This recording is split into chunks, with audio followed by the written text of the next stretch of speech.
Hi, I'm Drew Coles. And I'm Erin Coles. And this is Met Player Monday.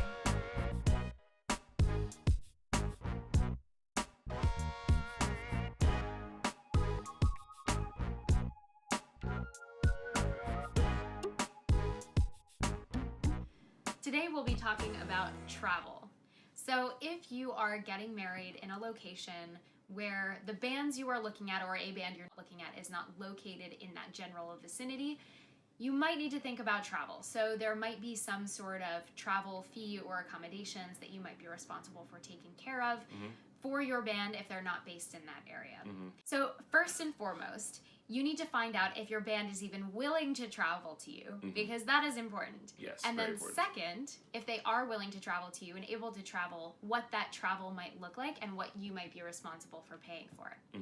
So in general, I would say that there are a couple of different ways that bands calculate their travel fees. Yeah. Some are based on a per person cost. So some, depending on the size of your band, you'll be paying per person for them to travel to your location. Another way is a lot of bands will do it by mileage, so simply just how far away your wedding is from where they are located. Either way, it's important to just kind of go through and itemize what the travel fee includes and what it does not. So if, say, accommodations are included within that travel fee amount, or if that's something that you'll have to consider separately. We have gone near and far, north and south, east and west. We've been all over the state of New York, and some of our favorite places to drive through are actually in the state of New York. Yeah, absolutely. So we've been as far up as, I would say, Buffalo and Lake Placid are common places for us to travel. Drew is actually born in Buffalo, and we go up to the Albany area all the time as well. Yes, which is where Drew grew up, and then Lake Placid is close to where I grew up. So I know we're still in New York State here, but we love traveling upstate because that's where our roots are. Yeah, and we've been over to Connecticut, as far west as Pittsburgh. As far down as Virginia, up to Vermont, so we've been all over the place. Everywhere in between. And we're just as fine doing stuff right here in Manhattan. So oh, yeah. That's fine too. Happy to travel, happy not to. The travel fee does not apply to you. The city has its other issues and perils, but not traveling and accommodations, something like that. And we're always excited to travel to new places and fortunately get that opportunity all the time. And one thing that we're super excited about is coming up, we're going all the way over to Michigan.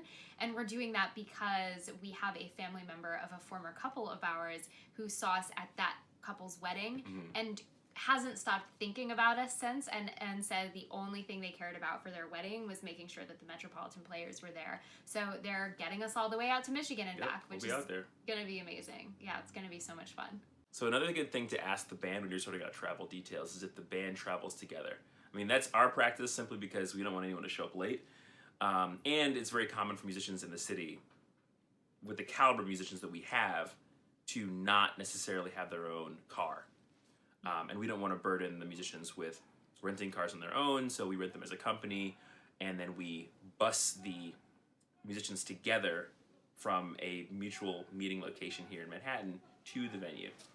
Yeah, and we find that extremely important, and we both believe that it's something that really sets us apart from what other bands do, because we have heard so many horror stories of couples who have had awful experiences where the band doesn't travel together. They don't set up together, they don't arrive together, and they kind of come in bits and pieces.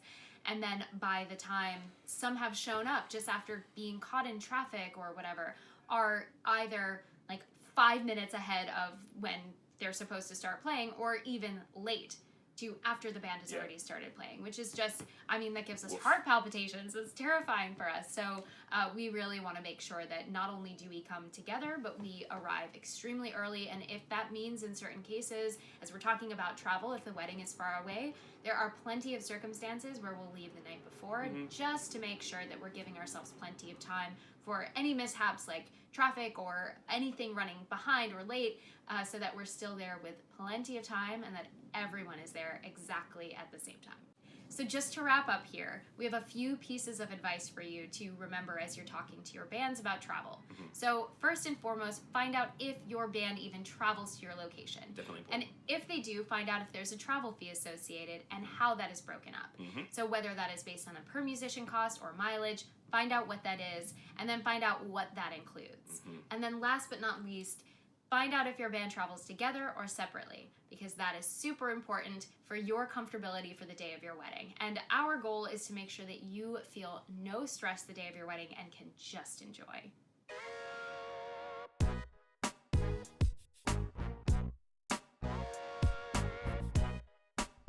Travel is if the band travels together.